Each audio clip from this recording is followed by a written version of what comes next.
What's going on, Pride Nation, and welcome to the OnePride podcast. And I am your host for tonight's show, Mr. MicroMike, and I am back off being sick from the bed. I am lock cock, ready to rock Hawks and Detroit Lions. I am back. Super excited. And I'm here with the Derrn. What's going on, the Derrn? Hey, what's going on, everyone? Sorry about that little absent that I have, and make sure everyone get those likes up so he can get through that algorithm, please. That's facts on facts crime. And I am here with Noble Sports, Mr. TA himself. What's going on, buddy? Hey, what a party at? Hey, right here. Here. What a party at? Definitely here, man. If you're down with the OPP, man, you know me. And of course, we got Mr. Travis Troxel of Troxel Sports, the man who makes onions cry. What's going on, man? What's going on? You ready?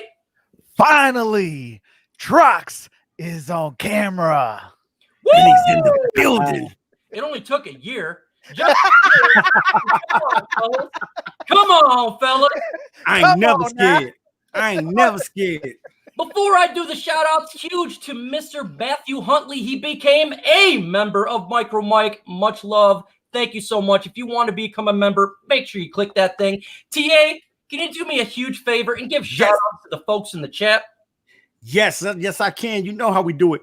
What's up, Plaid Boo Burgers in the house? Believe the hype. What's up, my man? The Gridiron Blitz. Shout out to the Gridiron Blitz on tonight. Definitely also Cal Webb is in the house. The Derrn, my boy, is in the house. West Branch Ball is in the house. Boog Spray, what up? What up? That dude live is in the house. Smiles Place is in the house. What's up, Dwayne Hogan? And Ryan is in the building. Woo! Get this thing crack-a-lacking, full of Kool-Aid and NyQuil. I got so much pills in me from all that NyQuil last week. Now I got NyQuil in me. I think I'm over D on a dosing, and I'm ready to go with the show. Hey, last week, Trox was drinking a lot of it, baby. He was drinking a lot of it. I thank you so much, Travis Troxel of Troxel Sports. You are the man. Definitely. Anytime, brother. I appreciate it, man.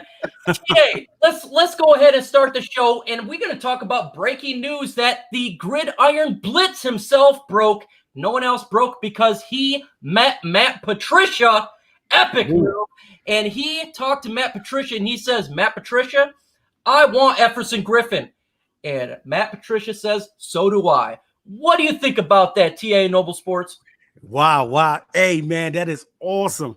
That is awesome that the Gridiron Blitz got an opportunity to make Matt Patricia just on a humbug, on a whim, doing your job and just thinking that you're going to the right door, and it end up being the head coach of the Detroit Lions. And man, definitely, I think that is phenomenal. Being able to have a conversation with him as a human being, because sometimes people may feel like they can't get to people like that. But Grid was able to talk to him, man, and I'm happy for him. And by him saying that he wants Everson Griffin, just like we want Everson Griffin on his team, man, that makes me excited, man. I'm loving the fact that that a possibility that the head coach is wanting the same thing that we want. Man, I know. And how lucky that the Gridiron there is. And he drops in, I want Everson Griffin to the coach himself. And guess what? He said, I want him to. Travis Troxel, what do you think about that? Thoughts? Well, I would like to say first off, woo! Congratulations, the Gridiron Blitz, for meeting our Detroit Lions head coach. Yes. And hey, bring him here quick, fast, and in a hurry, because guess what?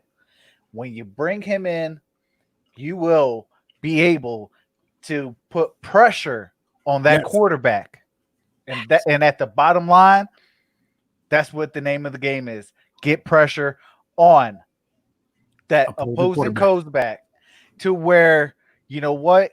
You put that short clock in their head. That short clock. When you get that short clock in their head, they're going to make mistakes. And when you make mistakes, that's where your secondary is going to come alive so well. Exactly. So go get Everson Griffin now. Facts on facts, Smiles Place. We will talk about that. Don't worry. We're going to get to it. The Derrn, the guy who, just like me, missed a week for different reasons. But what do you think about that news? Matt, Gridiron Blitz goes, Coach Patricia, I want Griffin. He goes, so do I. What do you think about that? So two things before I do that.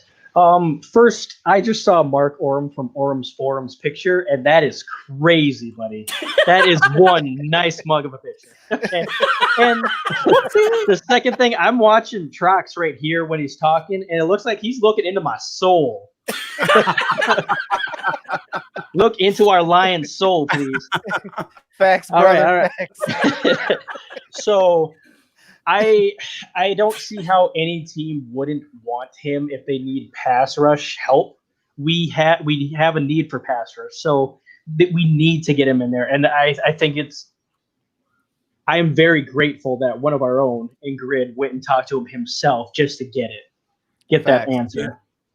No doubt about it, man. And what's interesting is he broke the news himself. This was not from an M Live or Pride of Detroit or Freep. This was literally the Gridiron Blitz, part of Infinite Sports Network. Make sure you subscribe to his channel if you haven't done so. Literally talked to Matt Patricia, and he said when he talked to him, he got dead serious when he was talking about the Detroit Lions and how he wanted to get his guys on the team. It took him 2 years to get his guys. And then Matt Patricia, straight to his face, says, yes, I want Everson Griffin as well. You know what that signs to me, guys? They're not done with that defensive line. This is something that I've been talking about for a while. I definitely believe that the COVID and the issues with that kind of stalled the free agency, specifically for individuals such as an Everson Griffin and individuals that want a different type of contract. But we are not done with the defensive line. There's no way. He is not going to say that to him and say, I want Griffin if they're done with that defensive line. Because to me, if you can continue to build individuals such as that gets after the quarterbacks, specifically Matthew Stafford, I mean, that's what he did. He's terrorized our quarterback. Now, if we can have that upon our defensive line to terrorize opposing quarterbacks like an Aaron Rodgers, and I'm sure he would love to get Kirk Cousins if he was on our team, that would dramatically help us out. It dramatically helped Trey Flowers out, who we paid a giant contract to get after the quarterback. It starts with the defensive line. We had a lot of injuries last year with the defensive line. And to me, if we can get more depth, it's a no-brainer. It's a no-brainer. Whether it be Everson Griffin or Marcel Darius, just beef up that defensive line because that's how you win football games.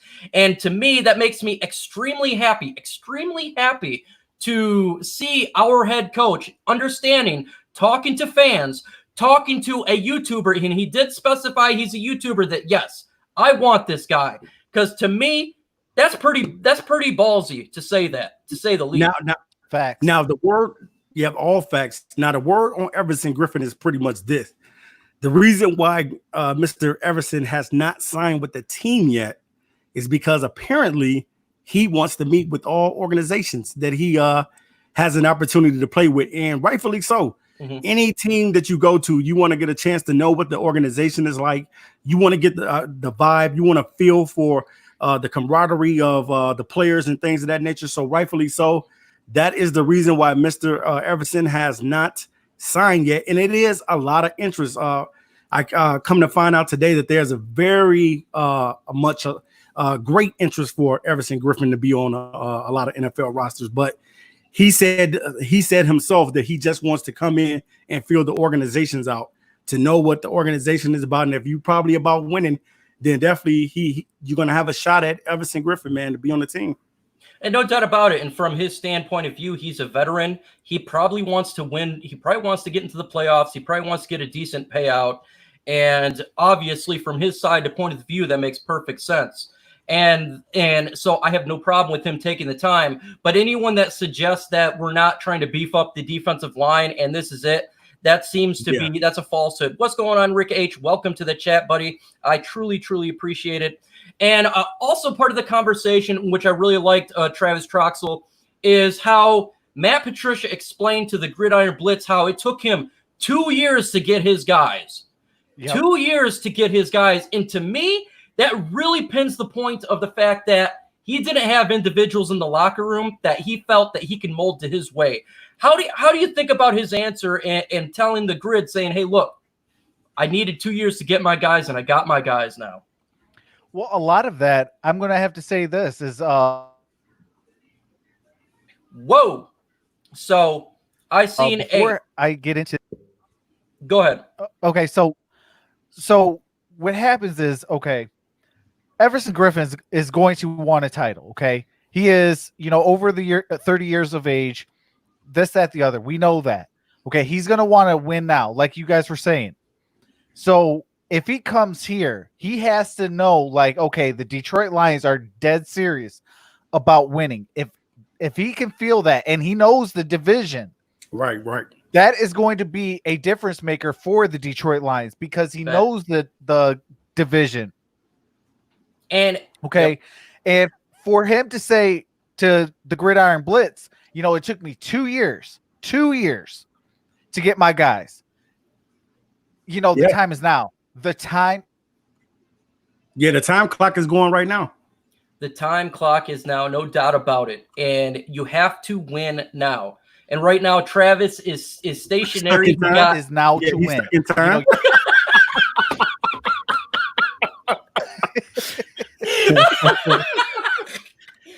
We're not playing freeze tag, bro.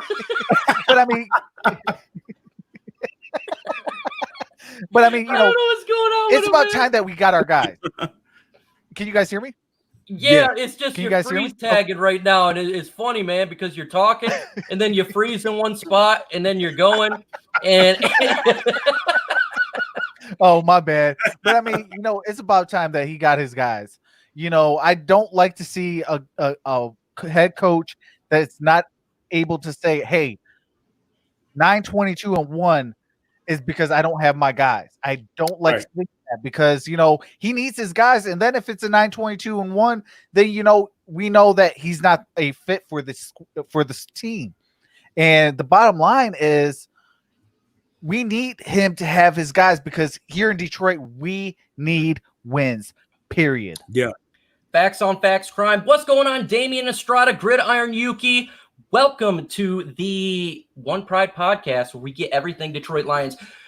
Derrn, when he said it took him 2 years to get his guys, he was very stern, very polite, and he was dead-faced into his eyes, the Gridiron Blitz.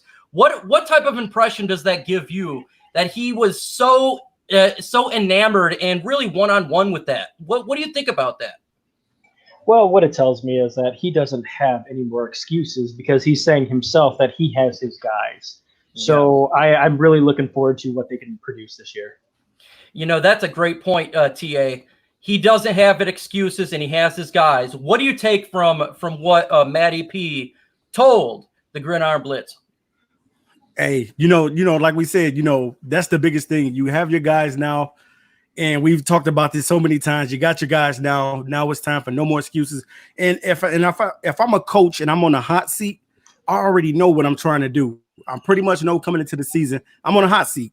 So I want all the talent that I possibly can grab together and put on this team to make sure that I don't lose my job because I want to keep my job and I want to win. But at the same time, I want to make sure that I got guys buying in from day one. And I think that if he got these guys buying in from day one, especially the guys that play for the Patriots, they already know what to expect out of him because they played with him and they know and understand what he wants. And I think that it shouldn't be any problems. I think that you got the people out that didn't want to buy in anymore. They wanted to do something different. And that's cool. We know that Slade went on in the offseason and he's gone to the Eagles, and we'll see what Slade does when he's over there. But at the same time, right now here, we have to be able to build something. And what we're trying to build is wins and getting that culture that is about winning.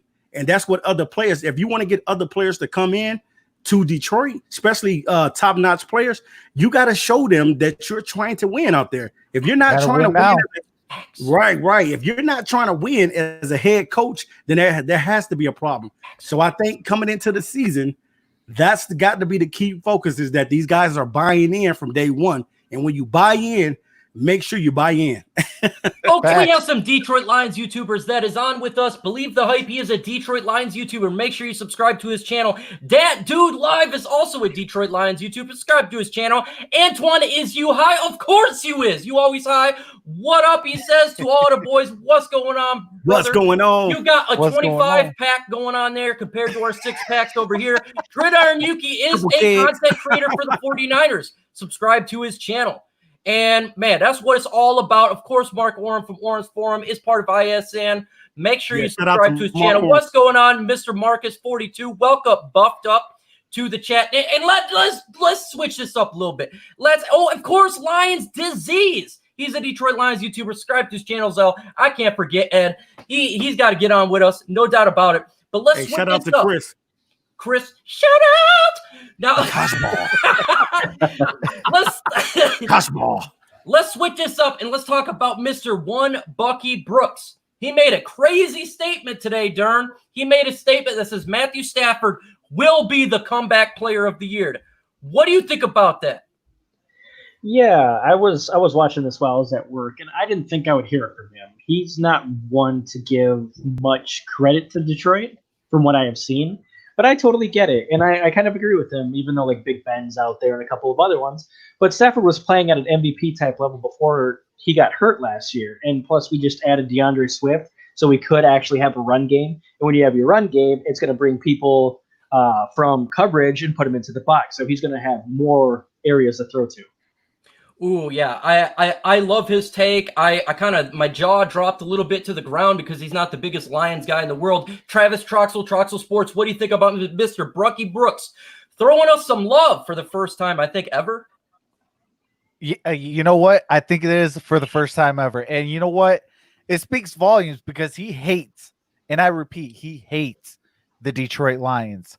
So for him to give us a shout out of that caliber, take notice, because Matthew Stafford is going to be your MVP if healthy. Oh, right. Nathan Bush is in the building.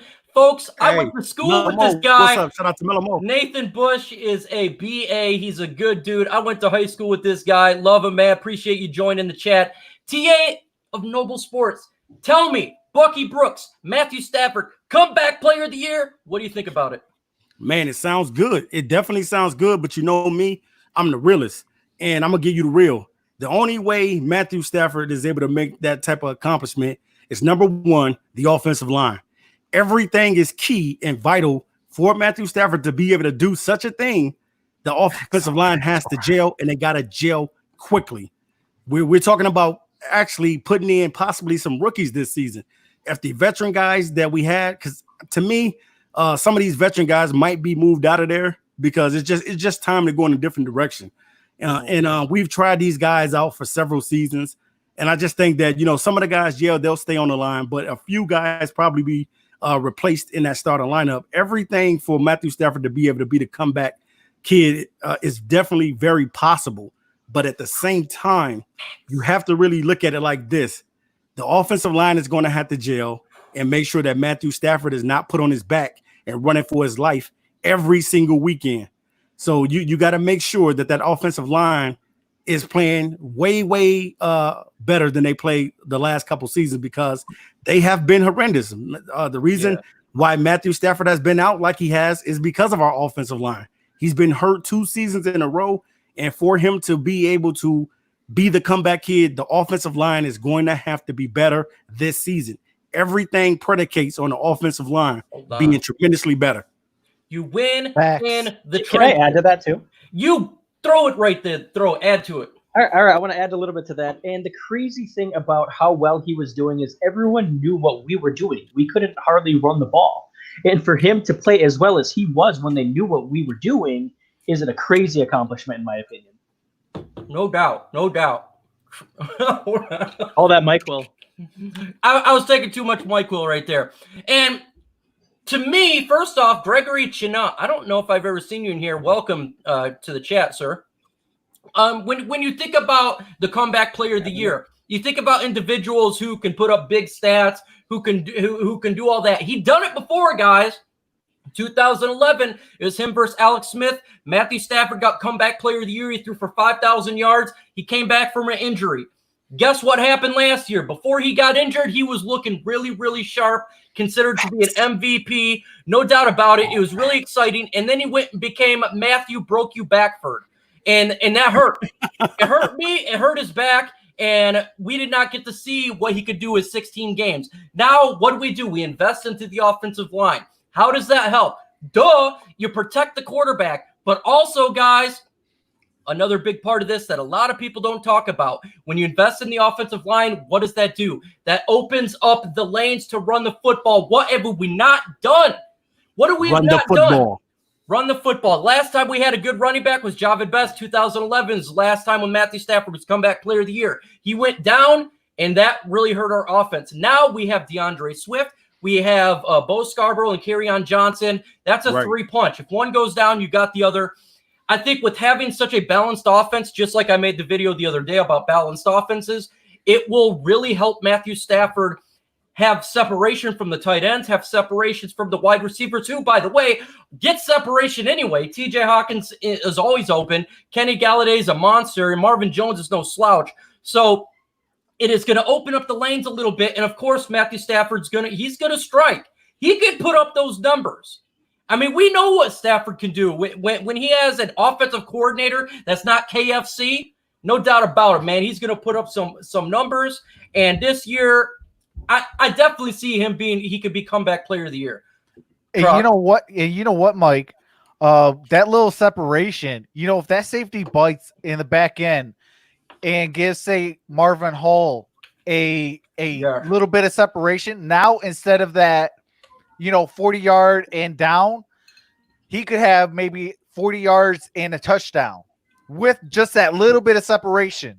Mm-hmm. That little separation from the run game is going to do so much for Matthew Stafford and the Detroit Lions. Having a run game, look, we've had passing attack, and it's nice. Yep. You put up these big stats. I mean, you go to the Pro Bowl, you're known as one of the greats. But guess what? It only goes so far. In December, how do you win? How did the Tennessee Titans win? Were they known as a juggernaut passer? No.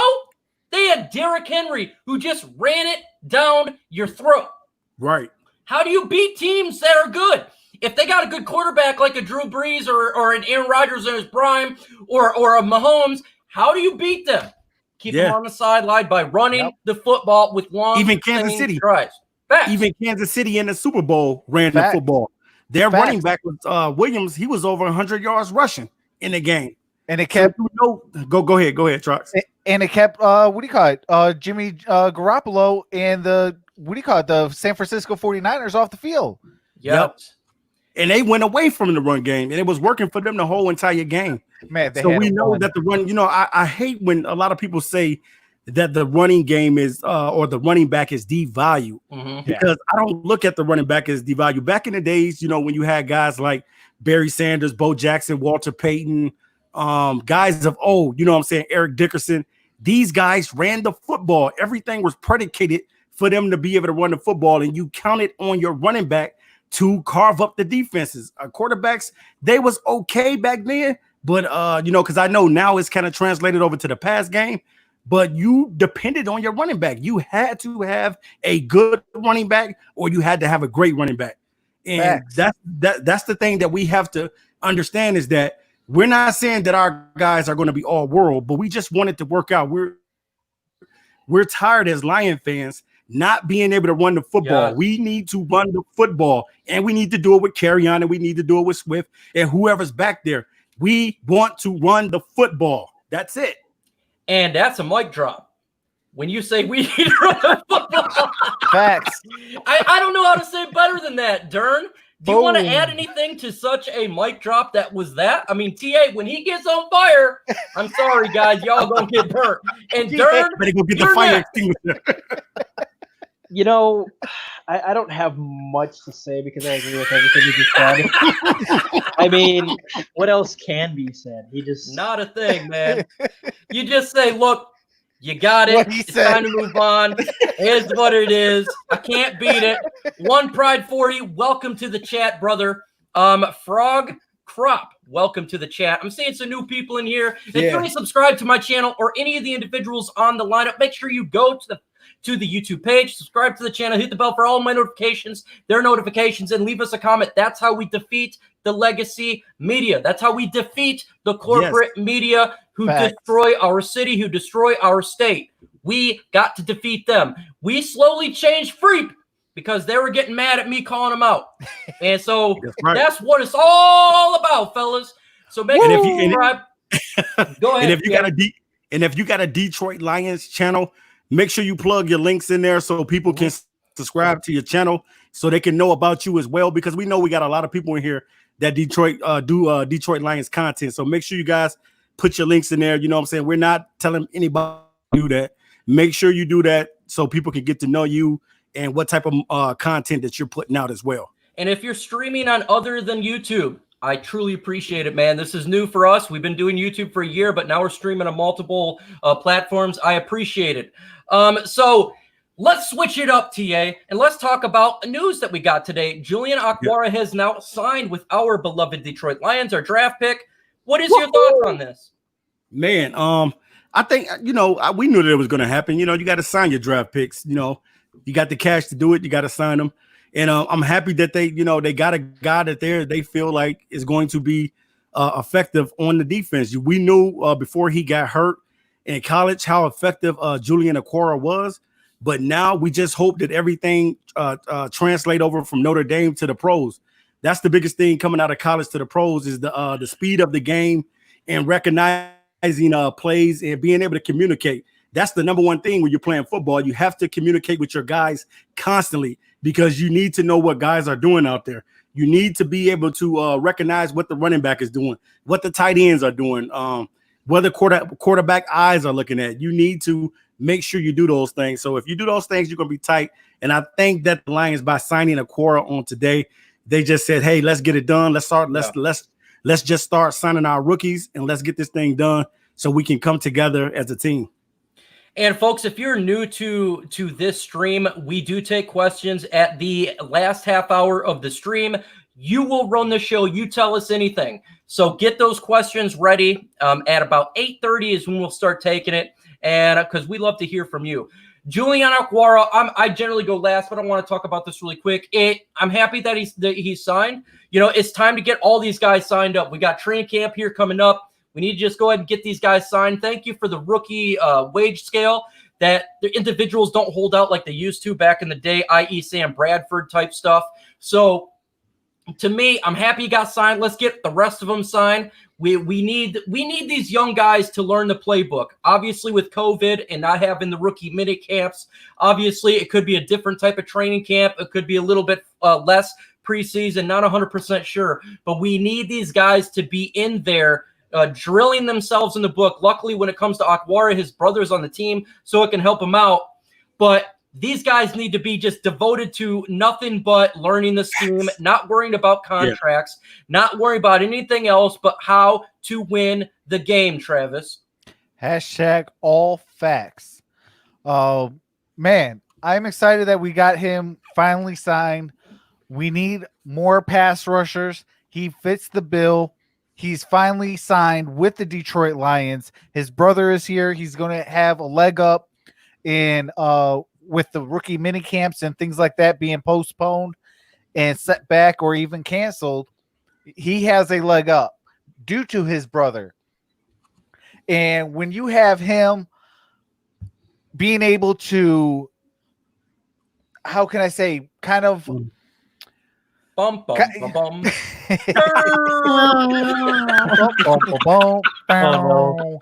But when you have him being able to come here and do his job, his health is going to be one of the most important things because he did break his leg or his femur or something like that. Yeah, I think it was his femur or something like that. So it's going to be, all eyes are going to be on him when he first steps on that field. If he can prove to himself and his coaches and he's ready, I think he's going to be a major upgrade.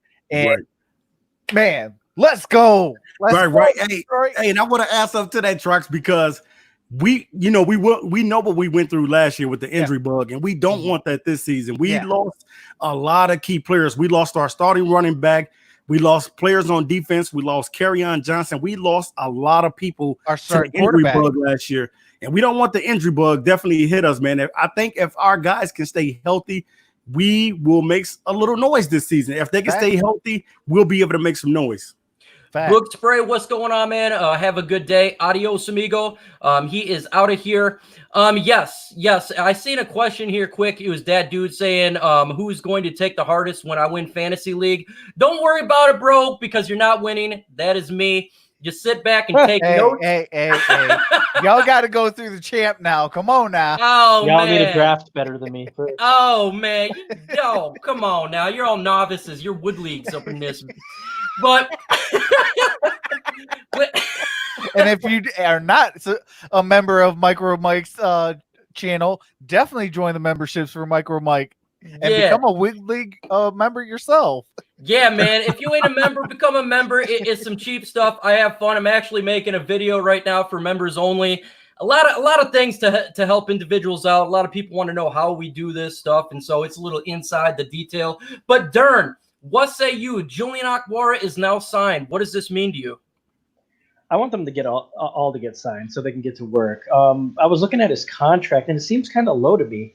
4.9 million with a guarantee of 1.4 million, and his cap hit is only 895,000. That's insane. That's a low contract. Yeah, that's super low to me. Woo! In NFL terms, you're playing for peanuts. Melamo just became a member of my channel. I appreciate it, brother. You are shout out to MVP. Melamo. Hey, MVP, brother. A Silver League member. Oh, he is a Silver League. I appreciate it, brother, and I promise you go into my channel, you leave me comments and tell me what you want to see, because I'll be making you specifically a video. Same with the rest of my individuals that join my membership. So just go ahead and tell me. I appreciate it, brother. Appreciate it. We're going to switch things up and talk about Frank Ragnow. Frank Ragnow said he was in his parents' basement working his tail off to help build the trenches, to open up the holes to run game. What does that mean to you, Travis? He knows what they need. Hallelujah.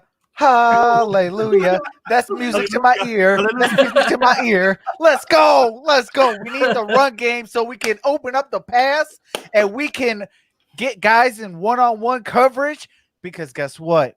With Kenny Galladay, with Marvin Jones Jr., Danny Amendola, TJ Hawkinson, Marvin Hall, in one-on-one situations, I'll take that all day with that run game. Deep Ball Hall is a boss, man. If we can open up that run game, that play action pass is going to be ridiculous. TA. Yes. TA. I am here, Mike. You didn't ask the question. Hold on. Hold up. Wait a minute. Frank Ragnow's in the basement. So Mike, he's in the basement, right? Yeah, he's in the parents' basement. It sounds typical already, but let's go on. So Mike, you're telling me he's in the basement, he's lifting weights, he's eating fiber bars and looking at the paper.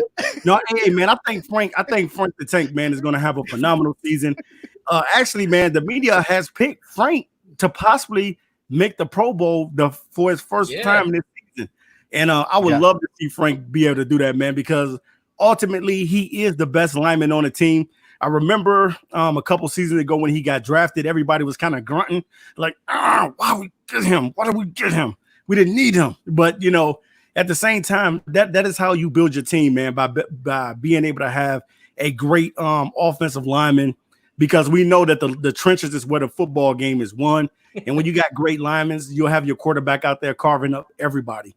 So by him going and working in his basement and then probably talking to the other linemen, and I'm sure he's talked with Jonah Jackson as well as Mr. Nasty Steenberg. Man, they just got to be on one accord, man. And I think Frank will get those other young guys ready to go and ready to roll. Yeah, and Frank's down with Opes. That's an inside joke. Something hilarious happened today with Frank Ragnow and my buddy, the Gridiron Blitz.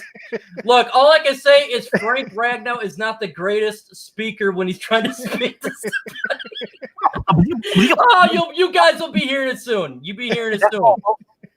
But Frank the Tank, look, the guy is built to run the football. He's not built to make speeches. But Derrn, what do you think about Frank the Tank in the basement? And he's really wanting to improve that run game. Right. Well, first I want to say we have 47 watching and only 37 likes. Can we get those likes up, please? Let's go. Facts. Let's go. And Smash that like button. it's pretty funny that he mentions his parents' basement. I don't know anyone else who would actually mention their parents' basement where they're actually working out. It's wouldn't you have your own? Okay. I'm not gonna speculate anything. I'm not gonna judge. This is 2020. We're all good. Yeah, no judging, man. No judging. As long as he Judgment gets better, free. I don't care where he does it. Yeah. He was our best offensive lineman last Facts. year, bar none. And if he Facts. gets better, it should motivate the rest of them to get better. Facts. No doubt about it. That's 100% right. Go Lions, what's going on, buddy? Welcome to the chat. He's a longtime subscriber since the beginning of my channel. And did I get everybody on there on this question? Because I was laughing so hard thinking about Frank the Tank. I'm not sure. What's going on, Abdul Terrell? Did you do it, DA? Did you do it? Yeah, I did. I did. Okay. I was a little bit off there. I wasn't 100% sure. Man, you've been drinking that Kool-Aid, Mike. Yes, I'm telling you, look, man, I was stuffed with NyQuil and DayQuil last week, but now I'm stuffed with MyQuil and some of that Kool-Aid because it's flowing through. When I heard that Matt Patricia in talking to the grid, my God, that got the Kool-Aid flowing. That got the IV in me. And that blue is coming out. I almost turned into a blue face. So I was super excited about that. But let's talk about the continuity of the offensive line. This year, we're definitely going to have an influx when it comes to continuity. We're going to have a new person on the right tackle. We're going to have a new right guard. And maybe halfway through the season, we may have a new left guard, depending on how that thing goes. Are you concerned, Travis Troxel, about the continuity of the offensive line? Because that is important when it comes to how an offense works, is the continuity of the offensive line. Well, anytime you have new members on the offensive line, there's going to be a transition period. Right. So with that transition period, if you can get by just enough to where you're allowing that run game to start developing, and, you're still, putting in and out of people, and you're still hitting on all cylinders, that's going to be a major bonus. I do have a lot of faith in Joe Dahl, but I also have faith that Stenberg and also Jonah Jackson could even start this year if need be. And that's going to be a major plus.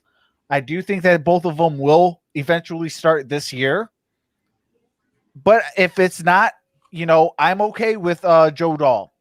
Yep. Now, I do think that is going to be kind of what your starting lineup is going to be on your guard position is Joe Dahl and Jonah Jackson, which I'm okay with that. And I definitely think that we have enough to, withstand the transition period. Facts. Derrn, what say you about the continuity of the offensive line? Is that a concern for you? What do you think about that in 2020? It is not a concern for me. And I'm going to put this in a perspective. I want everyone to visualize this. You need to be consistent at both pass blocking and run blocking. Ooh. For us Lions fans, we have only had pass blocking, and sometimes we have had no blocking. Woo! Oh, I got something to add on that. Man, that's no doubt about it. You want to add on to that, Travis Troxel? Yes, sir. I can't go a stream without talking about my guy, Ogden. How does Nick Body come up with everything? Okay. He's going to be the new kicker. He's going to be the new kicker, the new quarterback. He's the new special team coach. Don't let him go. He's going to be the tight end for Chicago. Hey, that's facts. But no. Okay. Oh, my God. The Derrn said that we've always had guys with great pass protection. Nick Bogdan was actually rated by Pro Football Focus with an 87.1 grading and a 46.6, I believe it was, for run blocking. Now, I feel that if you have an upgrade to the offensive line, Nick Bogdan's run blocking, I should say, will step up. But that goes to say exactly what the Derrn was saying was we've always had guys that could run or that could pass protect. Yeah. And, Nick Bogdan right now is one of those. He needs to have a good offensive line in order to be able to run block as well. Because in college, he was able to have 2,000-yard rushers. Hasn't been done besides him in college football history. Okay, so what he's trying to say, folks, is Nick Bawden is the greatest player to ever don a uniform. And I'm not just talking about the NFL. I am talking about every single sport that's ever been invented from the day that Barney Rubble took steps all the way till now. Yeah. If you have a favorite player, well, that stinks because Bobby's better. I think I'm going to start a GoFundMe for a Nick Bawden jersey for my boy Travis. Every conversation comes up with Nick Bawden. That's my guy. Hey, JGB, I'm about to get me a Nick Bogdan jersey. Oh my God, TA Noble Sports, continuity of the offensive line. Well, do you think that's a concern for you? No, it's not. It's yeah. I'm gonna say yeah and no. I'm gonna say both. It's always for the Detroit Lions. It's always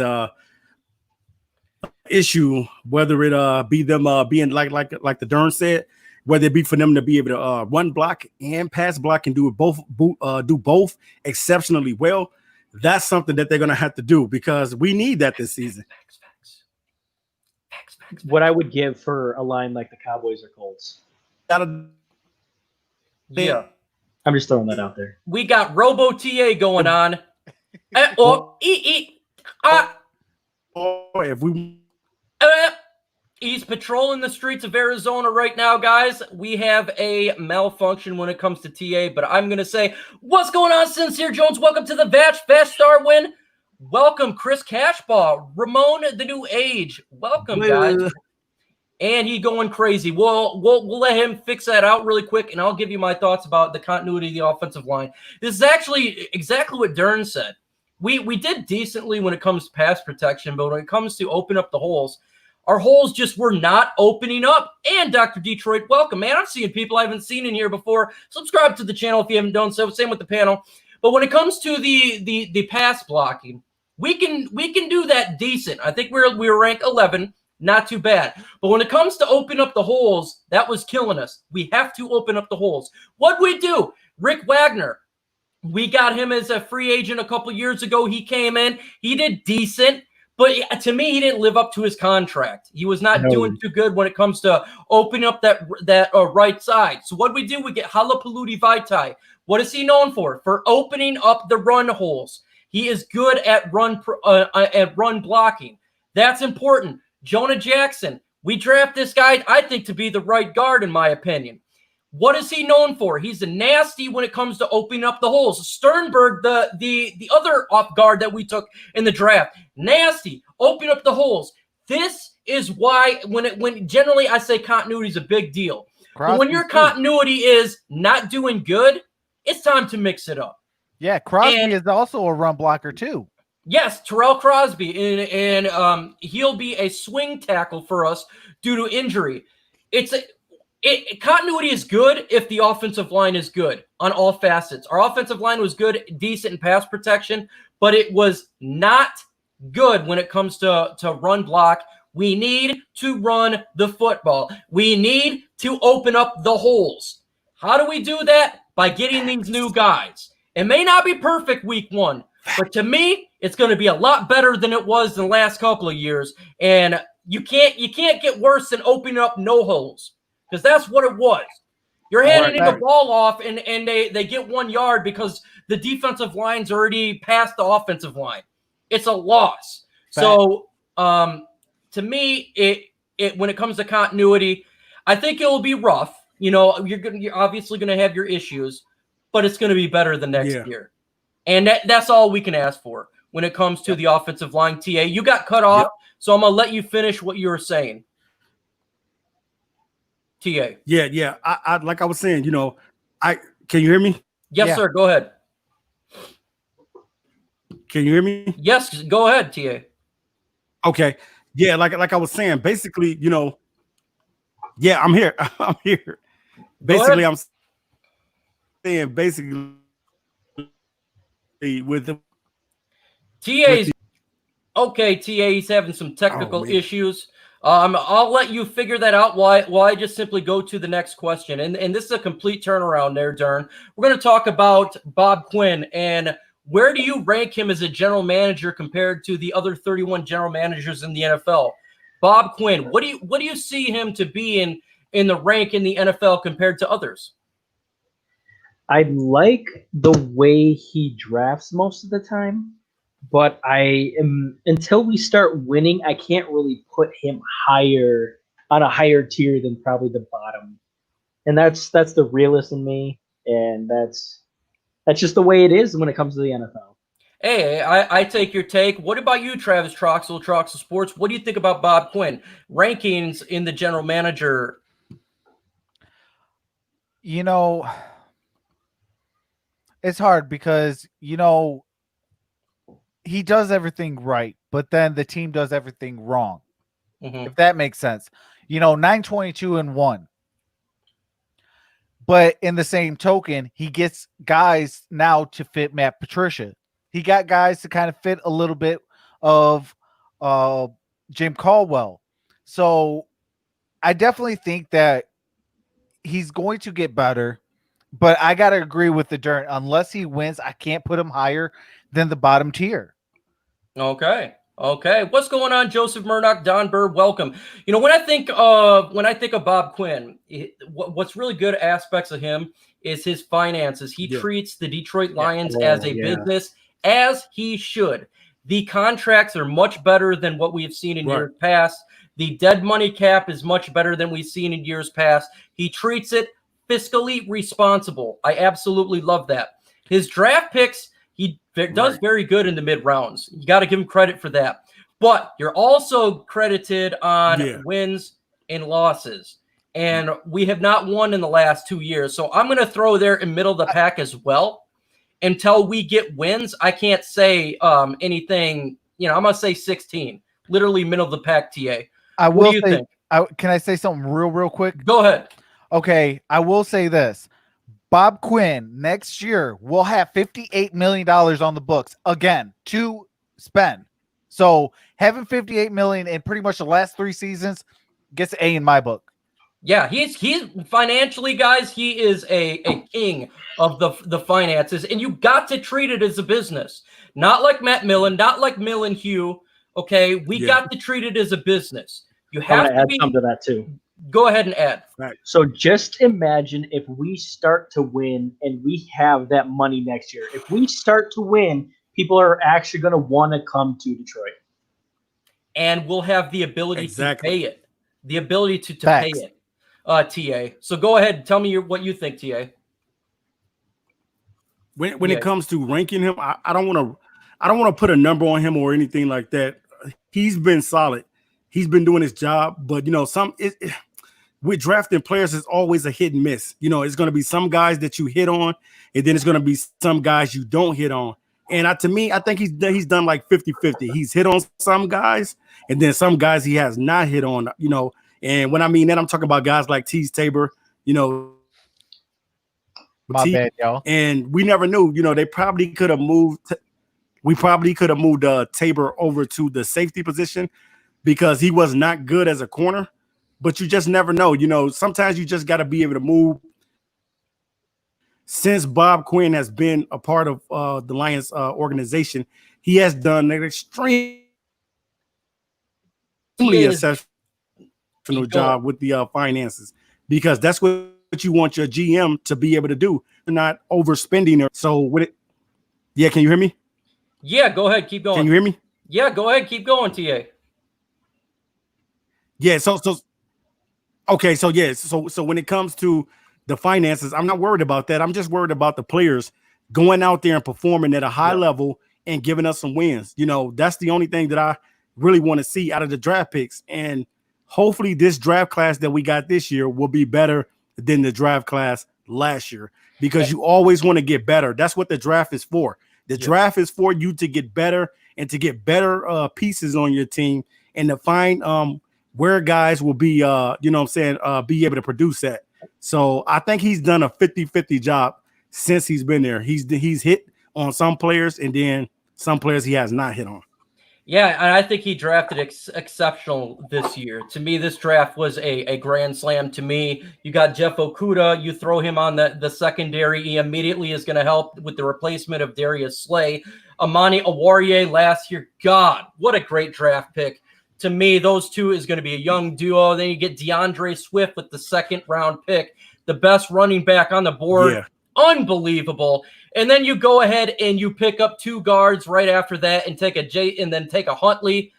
Grand slam of a draft. And hey, what's going on, Miss Johnson? Welcome Miss back, Johnson. Miss Johnson. What's going on, twin? I am for real. So,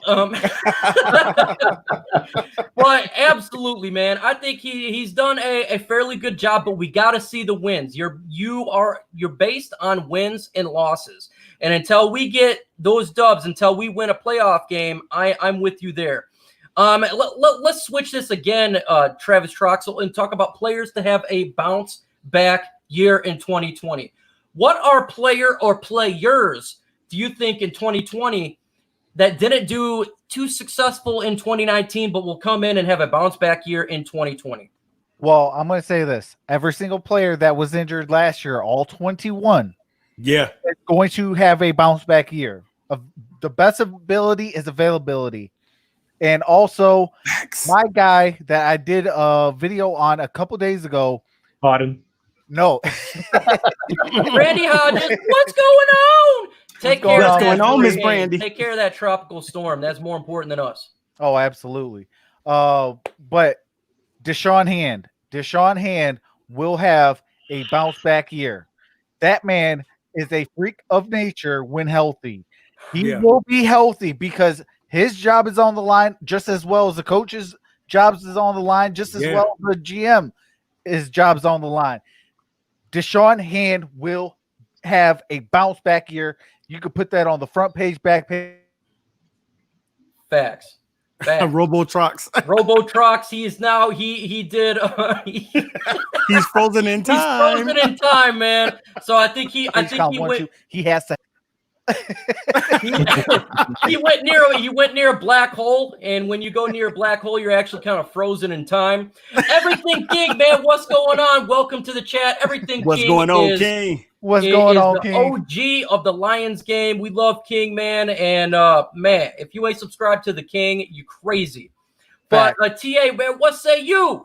What say you? A bounce back year for the players in 2020. Okay, I got a couple players that I'm looking at bounce back. I'm looking at a bounce back from TJ Hawkinson. How about a bounce back for him? Woo! TJ Hawkinson, man. Everybody was like, man, yes, when he played in that first game. He was phenomenal, man. We got to give him nothing but love. He was all over the field doing his thing, catching balls everywhere. And then all of a sudden, you hit that rookie spurt or whatever, or you slow down in your rookie season and you just don't do what you was normally doing. But I'm gonna say that had to do a little bit with him getting injured. The reason why he wasn't as productive as he could have been, and then you had so many carousel of quarterbacks coming in, from Driscoll to Blau, so he had to deal with a lot of situations as well. But the injury played a effect in him not being the Hawkinson that he could have been for us. And I think that TJ Hawkinson will have a bounce back. But another player that everybody wants to see that really have a bounce back year is no other than Mr. Kerryon Johnson. If Kerryon Johnson come in and ball out, this team, him and DeAndre Swift, can be a 1-2 combination, 1-2 punch in the backfield, and they can be able to do some damage. And not only that, we got to give love to Bo Scarborough. Bo Scarborough came in off the streets, off somebody's couch, came in balling. And if he would have got more touches, he probably would have led the Lions in rushing. It was a couple times the Lions kind of froze him. They kind of froze him out. And, when a guy is hot and he's carving up the defense, keep giving it to him. Keep feeding the beast. Don't just take the ball away from him. Keep feeding him. And they did that a lot. And I don't like that. I don't like don't give these running back counts. Or snaps or whatever, give these running backs the ball. And if they're hot, just keep feeding them. If Kerryon is hot, keep feeding Kerryon. If DeAndre Swift is hot, keep feeding him. If Bo Scarborough gets in and he's hot, keep feeding him. Feed the beast. Feed me More. Hey, I'm with you for sure, TA, man. Man, you dropped the mic, Derrn. I apologize, Derrn. What say you, man? What do you think about bounce back players of the year? Who do you think is going to be a bounce back player of the year for 2020? You know, when you think of the Lions, you automatically think of Matthew Stafford. I've got a couple people that I have an eye on as well. One of them is actually Trey Flowers. He was hurt for most of the year last year, and I know he met his quote-unquote quota for what he usually does. But I think if in our system and with the right players, I know it's the same system as Patricia, but he still did well last year while he was here, but he has a full season healthy. I think he'll do much better. And then I was also looking at Jesse James. You can't do much worse than what he did last year. I know he didn't get targeted. Yeah, exactly. He didn't get targeted a lot, but he was a really good player in Pittsburgh. And I think he could be a really good player in Detroit if he got the targets. Facts. Yeah. And I want to kind of piggyback off what he said, because I think that this season the Lions got to use the tight ends in the red zone. You have these guys got big bodies. Jesse James and Hawkinson are big dudes. Get these guys the ball in the red zone. They should be able to dominate out there. Red Zone Truth Teller, welcome to the chat, brother. I truly appreciate it, you taking your time. If you ain't a member of my channel, you can sign up. We got Melamo today, as well as Matthew Huntley signed up membership. So if you want to do that, hit that. Subscribe to all our channels if you haven't done so. Hit the bell for all my notifications and leave me a comment after the stream is over. When it comes to bounce back player of the year, I got to start with my right-hand man, Deshaun Hand. To me, this guy was a straight monster in his rookie year, and I'll say it like I said it before. I'll never speak to this guy again. I will never say he's going to go to the Pro Bowl, because as soon as I did that, my boy hurt himself, and he was done for the year. I think Deshaun Hand, healthy, is going to be a monster upon that defensive line. A monster. He could play the interior. He could play the edge. He could be utilized in many different facets by Mr. Matt Patricia. His presence on the field will force quarterbacks to not be able to step in the pocket and will not be 7-8 seconds in the pocket holding the football. Deshaun Hand is an integral part of this team, and we missed him grossly last year. Grossly. Deshaun Hand is an absolute monster, 4th-round pick, but this guy is a big part of our team, and we missed him last year. This year, I think he's going to be very hungry, and he's going to want to eat. And I think he's going to be eating some quarterbacks and some running backs. He is the player I would watch on defense. When it comes to, I love Austin Bryant, Don Burr. I love that one as well. That's a great one. That is a great one. Don Burr mentioned Jared Davis too. That's a very good one as well. He's getting shredded. He's doing everything he can to build his presence up for sure. When it comes to offense, I love the picks that you guys said. I mean, Kerryon Johnson, obviously, you could say TJ Hawkinson. I could even, Dylon Faye. I haven't seen you in here. Welcome to the chat, That's brother. Fishing Essential. What's up, Dylon? So here's another individual that we all should know. Matthew Stafford, bounce back year. He only played half the games. I think this year he's going to play all the games. And with him in the lineup, folks, we're going to win much more than we have been. We're going to be able to pass the ball. We're going to be able to run the ball. And having Stafford completely healthy through 2020 is going to result in wins, something we haven't seen in a while. And I think he's going to have a bounce back year just simply by being healthy. I don't know how many touchdowns he can get. Maybe he gets 32 to the 35. It doesn't matter. But his presence simply being on the field is a bounce back by in itself. And I think Matthew Stafford on offense is really going to help out. Hopefully another individual I want to have a bounce back year is Jesse James. We paid this guy a big chunk of money in free agency last year, and he was a bunk player. He wasn't getting the ball. He wasn't doing anything. Even with wide receivers out, he was still not getting fed the ball. I hope he can be a bounce back player of the year because we need him to. If we can have him and Jesse James in there, him and TJ Hawkinson in there, reeking upon with the tight end position, our offense will go to the next level. So hopefully he's an individual that can have a bounce back year in 2020. I like what That Dude Live also said with Bo Benchwa. Bo Benchwa, if he could, learn that system and he gets some playing time, I think he can be a phenomenal player. Yeah. Come from Wisconsin. I had him last year. I wanted him in the 5th round. We got him as an undrafted rookie. To me, if he can just solidify a backup role, he take it away from the Wiggins. He takes it away from these guys who don't really have a future. Let's be honest here. If Bo Benchwa can build Ibushi, if he can build up into that role, man, we have a young core, and that's how you win. If you look at New England, how do they win? They simply let their free agents walk and let these young guys come and fill those positions. Right. And then what do they get? They get draft picks from it. They get conditional draft picks. And that's how you win, is through the draft. So if we can have the Bo Benchwa step in and take away from an Ibushi, taken away from a Wiggins, that is great for our team, not just now, but for the next year and the years following, because at some point we got to become like the New England Patriots, where we don't need to purchase free agents and have them leave, and we just simply implement the young guys that we got. That's how you sustain wins. Even if you look at the offensive line for the Dallas Cowboys back, a couple of years ago, they were a young squad, and they were able to run the football with that young offensive line, and doing those little minute things is going to help the team long term. It's all facts. It's all facts. I see a lot of people here coming in. The Lions will not win without teams respected and run. 100% agree. Lions disease. We have to run the football. They have to be respected, and that's why I love the DeAndre Swift, the Jonah Jackson, the Sternberg picks, because it solidifies that they didn't play this NFL draft, and I like that. Also, what's going to be helping out as a run game is the intermediate passes.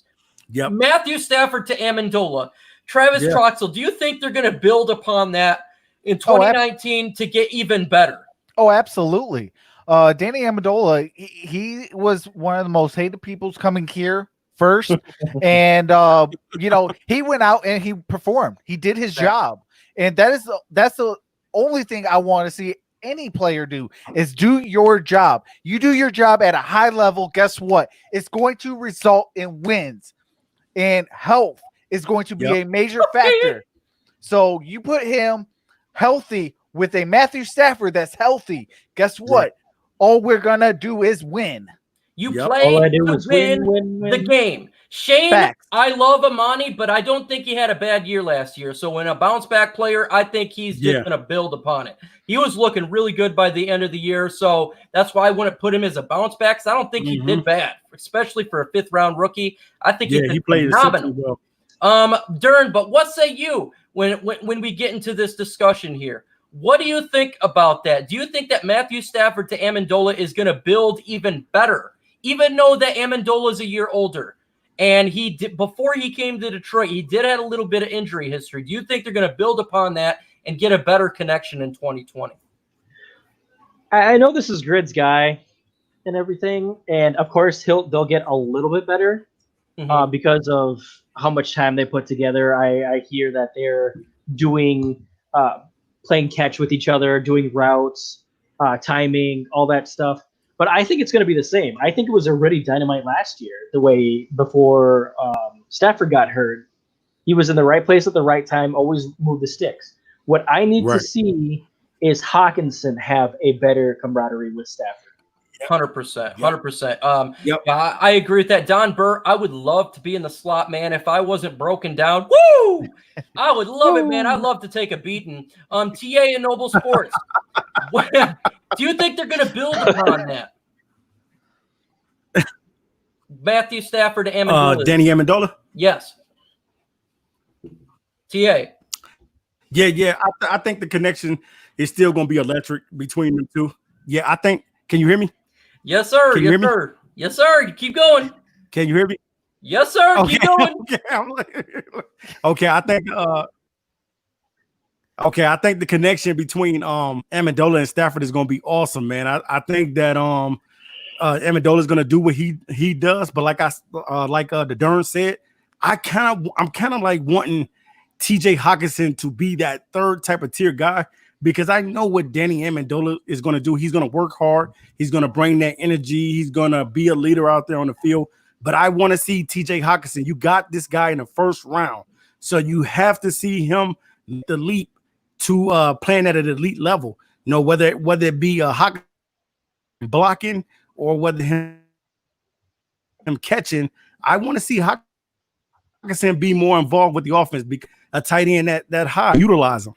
So I definitely want to see him utilized in the right way this season. Well, I appreciate everyone being on the show for the official OnePride podcast.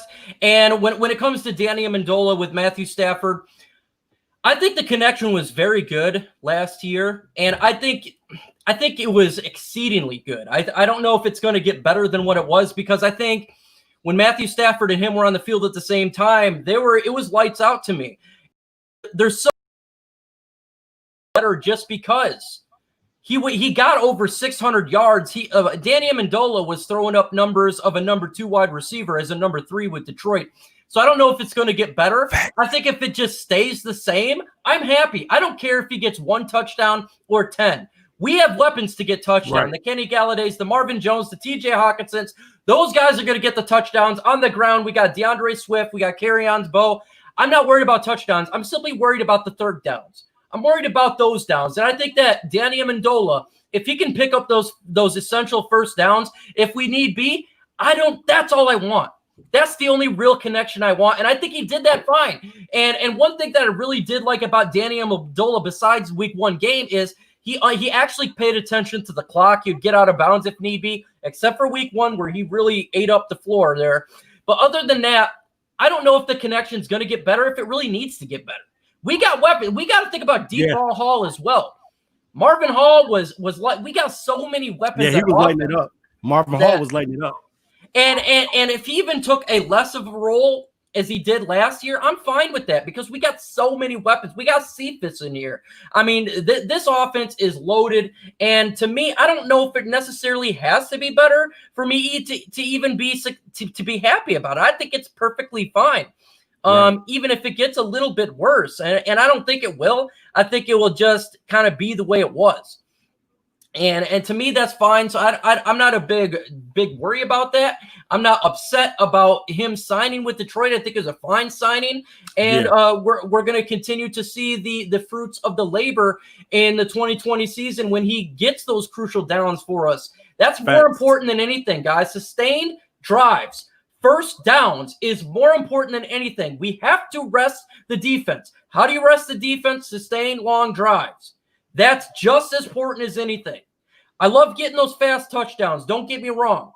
But I love doing an 8-minute drive, resting our defense and really tearing up the opponent's defense, because in the fourth quarter, folks, that's when it counts. And that's where we dropped the ball last year. We would have leads and we would drop it. And if Danny Amendola can continue these drives, I am perfectly fine with that. And Mike, go ahead. And Mike, that you said that, what was one of the biggest problems that the Lions had last season? We couldn't close out football games. That was our biggest problem last season. Every team just about that we went against, we were very, very competitive against these teams, but we did not know how to close out the game in the fourth quarter. And I think that's this season. You know, you don't want to have to keep relying on Matthew Stafford to be the comeback kid or the comeback king in the game. You want to be able to bust teams up and hit them in the mouth early, get up on them about 3-4 touchdowns, whatever you got to do. You know, this season is going to be all about hitting the gas pedal. For me, that's what I want to see the Lions do coming out the gate. Hit the gas pedal and don't let off. And that was stacks of facts right there. I will add a little bit onto that. You know, going Don Burr. Hey, we don't want no more parts of KFC. KFC can stay with the Kentucky fried chicken guy. I'm done with him, man. Absolutely. But, you know, I think he's going to be better just because of the health of Matthew Stafford. Matthew Stafford didn't play the last 8 games. So I think the production value will go up just due to Matthew Stafford being healthy. And then, you know, like Noble Sports was saying, you know, you have that run game. You're able to sustain those long drives to where you can close out the games. You know, the run game is the most important and critical aspect of football. You do those things, you know, you're going to gas out the defense. And then guess what? they're going to let you go because guess what? They ain't going to try to catch you if they already gassed out. You know, and it's going to lead out to wins. Get ready for questions, guys. In about 15 minutes, we're going to open it up for questions from you. We got a little bit to go for that, but get ready to do hashtag ISN if you want a question answered, because it's hard for me to continue to look through all these things here. Huge shout out to Melamo and Matthew Huntley for becoming a member of MicroMike. I appreciate, guys. I will do special videos. Go into my comment section under members only and tell me what you want, and it will come your way. Derrn, did I get to you on this question? Because I'm not 100% sure. Yep, pretty well. Okay, so let's talk about the secondary. We know that the NFL wins also comes with turnovers. Turnovers is a big part of a team and how you succeed. In the last couple of years, the turnovers of the Detroit Lions have not been good. We've not been getting a lot of turnovers. We need to get more. Do you think in 2020, Travis Troxel, that the Detroit Lions will finally start to win the turnover battle? You know, if you look at, if you look at the beginning of the season last year, we were doing just that. You know, you had Justin Coleman punching out the ball almost religiously. You had, you know, interceptions. You had, you know, all these other different key facets. And all of a sudden it just stopped. Like midway through the season, it just stopped. I think that we do have enough talent on this defense right now to get the turnovers. You add, say, a guy like an Everson Griffin, that's going to be adding more talent to that. Now you're going to, you know, force the quarterbacks to make mistakes. That's going to open up the interceptions, or maybe a strip sack, or, you know, a bunch of different other things. And that is going to help win the turnover battle. If you cannot take care of the football, you will not win. And that is what the Detroit Lions are going to have to do, is win the turnover battles, causing havoc on defense. Those things, guess what? Not only does it get us fans hype, it's going to help get the electricity running through the entire team's veins. And when that happens, everybody's going to want to overperform. And when we overperform in each and every single game, guess what? That's going to be wins. And then guess what? Now your confidence are getting built up. And then when your confidence gets built up, then you're going to go to the playoffs. And when you get to the playoffs and you're getting confident, guess what? It's going to lead to playoff wins. And at the bottom line is playoff wins. Let's go. Folks, this is Travis Troxel. He has been lighting it up 2 shows in a row. He's bringing the fire. You can see his face. It's purple because he is built upon fire right now. This guy, man, you got to give a huge shout out to Travis Troxel. The guy is dropping dimes as of late. And yes, ISN is the best. TA Noble Sports, what say you, man? Are we going to get more turnovers in 2020? And be honest. Yes.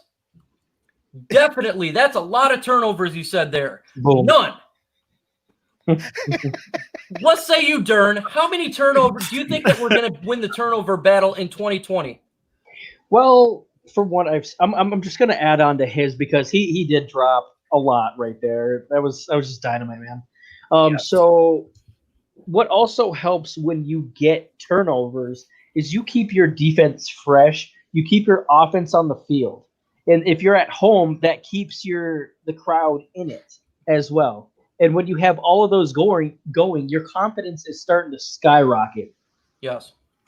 And when your confidence skyrocket, you know, you get better and better. TA, are you alive? If so, do you think we'll get more turnovers? Yeah, I'm alive and well. I'm alive and well, baby. All right, let's go. Turnover. How many fingers am I holding up? That's only how you're gonna. Yeah, the only way you're going to be able to do that is you got guys flying around. That's what you need to happen on defense. You need guys flying around, throwing bodies everywhere, punching the ball out, getting interceptions, getting strip sacks. You just need everybody to be aggressive on defense. If you got guys aggressive on defense, you are going to make plays. You need the defensive line to get pressure. Only how you're going to be able to get interceptions if the defensive line is getting in there and making the quarterback throw picks and mistakes. That's how the quarterback gets off his rhythm. And if you're able to do that, I think you will be able to you'll be able to get plays and make plays out there. That's the one thing that you want to be able to do on defense is to make plays. And you need guys that are playmakers. You need guys, you especially need your corners to be able to balls down, be able to punch the ball out when the running back is coming past them. You need all of that. So in order for the Lions to be able to get turnovers like they did a couple seasons ago, I remember a couple seasons ago when they had Glover Quinn on the team, those guys was getting picks like crazy. I'll never forget that season. They was getting a lot of picks, and that's what you want. You want guys getting picks. You want guys knocking the ball out, and you want turnovers. Yes. And you want RoboCop. Script sacks. You want guys getting to the quarterback. So if they're able to do that. That sounds good. That sounds good. D. Williams, welcome to the chat, brother. I appreciate you stopping by. Turnovers is the key. It all depends on the defensive line, and I'm going to say this continually. It doesn't matter who's in your secondary. You can have every single Pro Bowl player in the secondary, but if you don't get pressure with that defensive line, the secondary will get picked apart. Can't rush 3. Yes, we got to be able to force the quarterback to not be able to step into the pocket and sit in there for 7 to 8 seconds. If we can diminish that time, and Deshaun Hand, Trey Flowers, or an Epperson Griffin, if he's on the team, if they can penetrate the offensive line and stop the quarterback from making his reads, we have a very talented secondary. Very talented. Facts. Let's talk about Jeff Okudah. What is he known for from Ohio? He is a playmaker. He's got a big-time wingspan. Turnovers. Amani Awarie, the guy is a baller, okay? He is young, but he's big. Yeah. We also have Adron Harmon. Yeah. Picked up from the New England Patriots, a baller of a safety. He makes plays. We also got Tracy Walker. The guy turns the ball over like all the time. And we got Coleman, who we picked up in free agency. If we can get a defensive line that can get pressure, guys, I think your turnover battle is going to skyrocket because we have a very high-quality roster in the secondary. To me, it's the deepest position besides wide receiver on this team is that secondary. It's sick. It is sick. And if the Deshaun Hands of the world, if these guys in the world can go ahead and put pressure upon, guys, we're gonna win the turnover battle, and that's how you win football games. Turnovers of time of possession and the trenches. We talk about this a billion times. It is so important, and that's why we need to dominate the defensive line to do so. TA, I know you're about to butt in, so go ahead, man. Yeah, just to say that too. Not only that, you need your linebackers to be good. Now that's a weakness that the Lions have had over the last couple of seasons. We haven't had linebackers that can stay with these tight ends, and I think if we get better pressure from the front guys, I think our linebackers will be a little better. But you don't want guys over pursuing the ball. You want guys to be able to read and react, and you want guys to be able to make plays from that linebacker position. Because once they get past your linebackers, it's like, you get into the teeth of the defense then, when you start getting out there in the secondary. So you want your linebackers to be able to make plays. And we know the type of defense and scheme that Patricia runs is everything is predicated on the linebackers making plays out there. So they have to be able to make plays. If you're rushing 3 guys all the time, your linebackers have to be good because you're in a 3-4 defense. So you have to have linebackers that are really good. And I think if Jelani Tavai makes that step to the next level and being a nice inside linebacker, he's going to be good. And if Jamie Collins come over here with his leadership and showing these guys, look, this is how you win. This is how you get it done. Everything is going to be predicated on the linebackers communicating with one another. And I think that would allow Jarrett Davis also to have a solid season.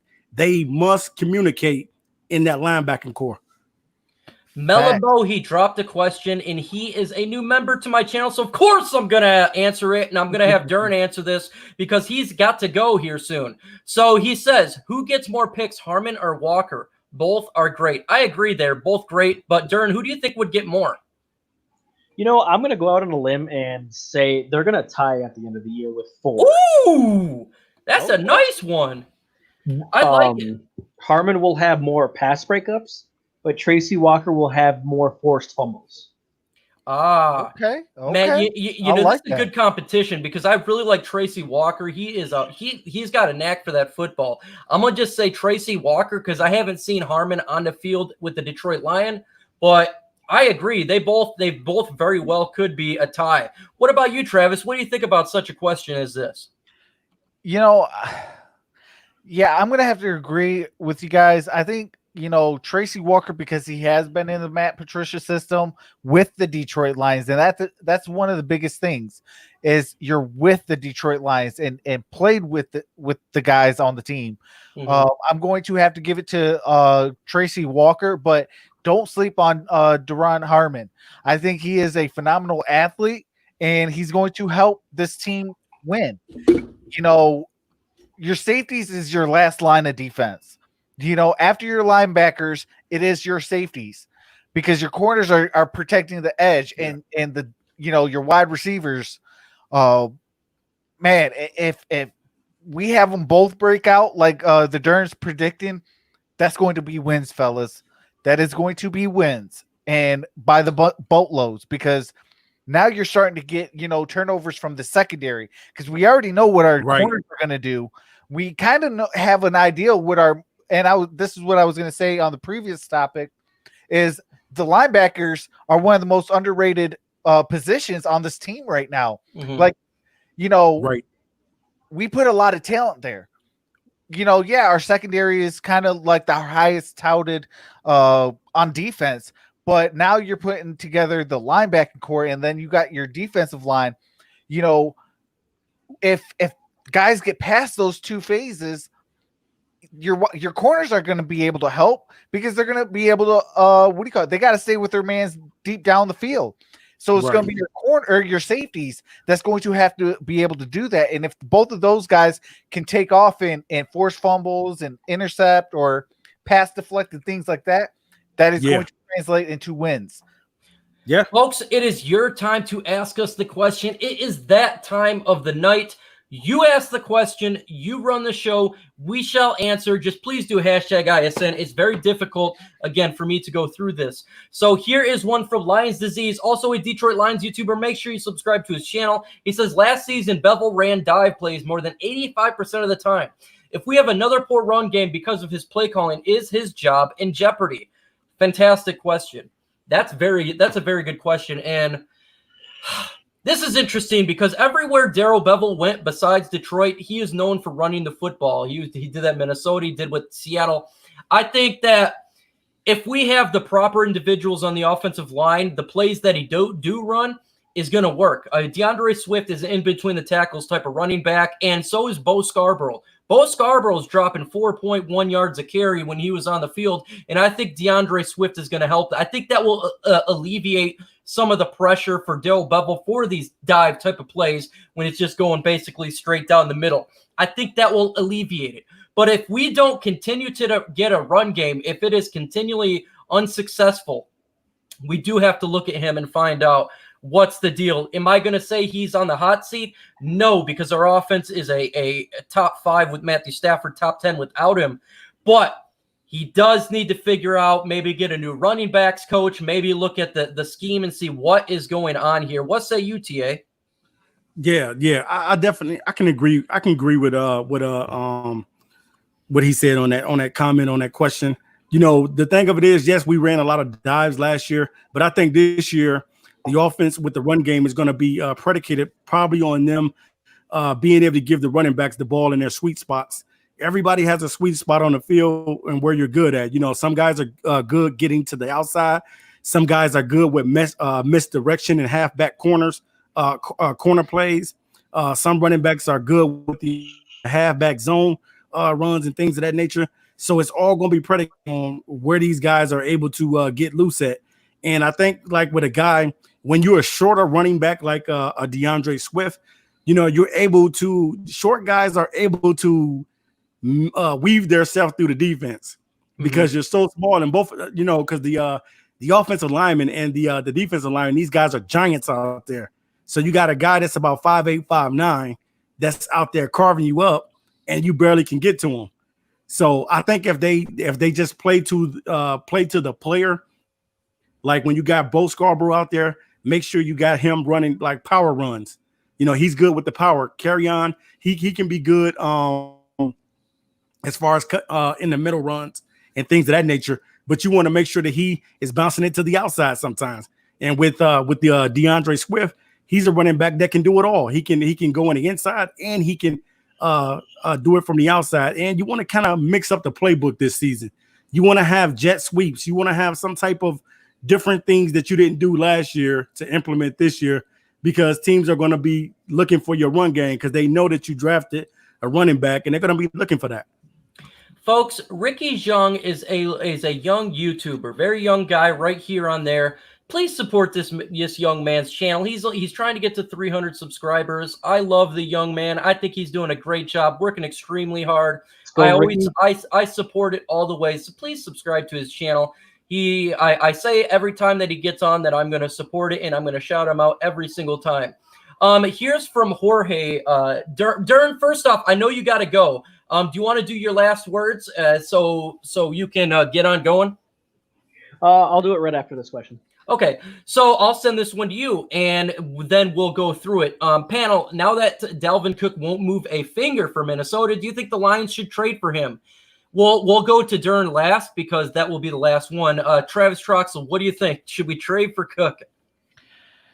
Okay, are we gonna get a healthy Cook or are we gonna get a banged up Cook? Because I think we're gonna get a too many cooks in the running back room if we trade for him. Well, I mean, if Carry-On doesn't pan out, you would have Cook and Swift. That would be sick. Hey, Cook's a beast, man, and healthy. You'll be Carrying on and cooking and swifting. Absolutely. I would. Oh my God. Absolutely. Feed me some of that. As far as an actual realistic, I don't think so. Just because you got Carry-On, if he performs well, he's going to get another contract. And then you got DeAndre Swift. If he performs, he's going to get a long-term contract. And then you still got Bo Scarborough. All three of those guys are fairly young, fairly hungry, and they got a lot to prove. So I don't see it, but if it happens, hey, let's go. Let's go. Give me Derek Brown, or not, sorry, Derrick Henry. Oh, TA, what say you, man? Would you do that? Yeah, I would trade for him. Yeah, if there's a possibility to be able to get him, I would trade for him. But I already know I got to be real with this. We're not trading for him. Facts. We're cool with what we have, because we want to make sure that Carry-On is doing his thing out there. We drafted Swift. We got Jason Huntley as well. So we drafted a lot of running backs. So now it's time to get these guys to get out there, perform, and play at a high level. So, wanting to have a guy like Dalvin Cook, yes, I would love to have Dalvin Cook a part of this roster, but realistically, that's not going to happen. Derrn, I know you got to go. Sup. All right, ahead, buddy. I'm going to say no. Definitely no, because he has injury problems.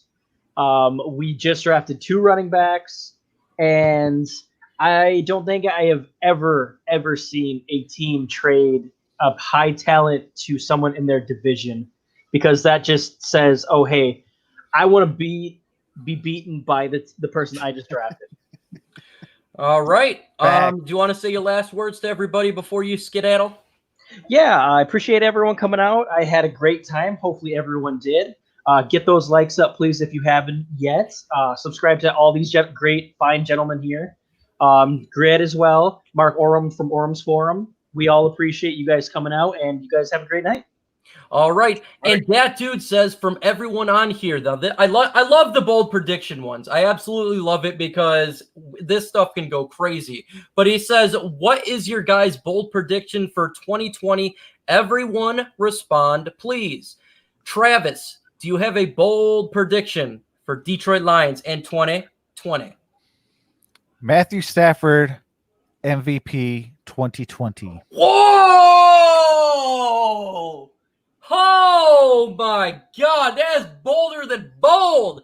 That's bolder than Colorado. Oh my God.